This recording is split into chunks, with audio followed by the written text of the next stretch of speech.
Taking a look at lane 5, Jake from our district meet earlier today. I'm going to play the whole race through, and then I'll go back and talk about a few things I noticed afterwards.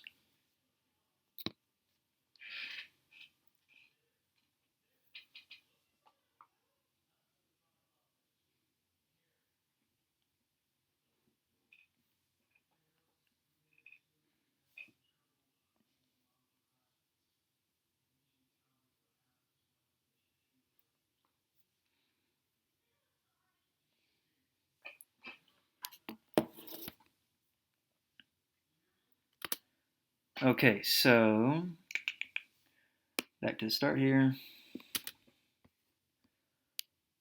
So I like that you are set where you want to be for when the starter says take your mark. The only thing I'll say is that I wish this back foot was a little bit higher on the wedge. Think about that ball of your foot being in the middle of the wedge itself. Fingers crossed we have a pool to practice that next week, which is indoors and with blocks. Buzzer goes off. Now, you react in a timely manner. You just jump straight down, or maybe really like a lack of a jump is the issue. But you have one of, if not the best, broad jump on the team, and yet you barely are getting any distance off of this block. You have to utilize your explosion and your ability to really leap to get off this block and maximize that speed when you're hitting the water. Because this is just straight down. You don't even give yourself a whole lot of time to get your arms into streamline. You see here, they're just barely getting there as you hit the water.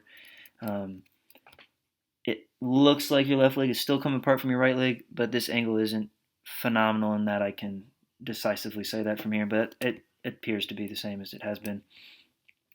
Coming up, good timing on the underwaters coming up, spinning the wheels, looking good. Now notice here, I think your right arm, this is a really great entry by your right arm.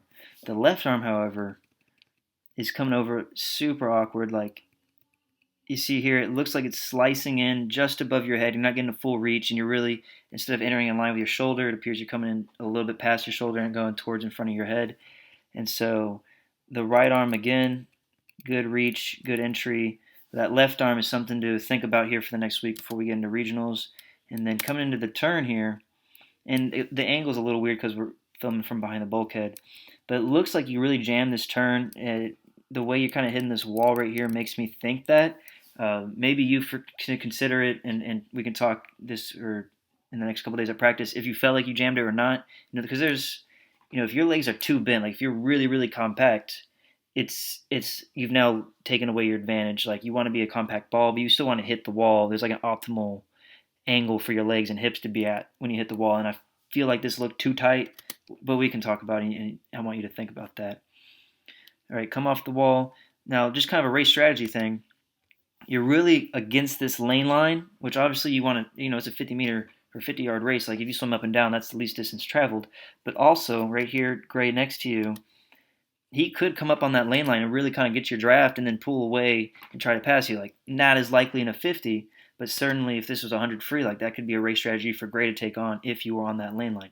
So, in the 50, you really want to be up and down the middle of the pool, try to avoid any side-to-side circle-like swimming. Got your hand on the wall, second place, silver medal. I think we're in really good shape for region next week. Nice job, Jake.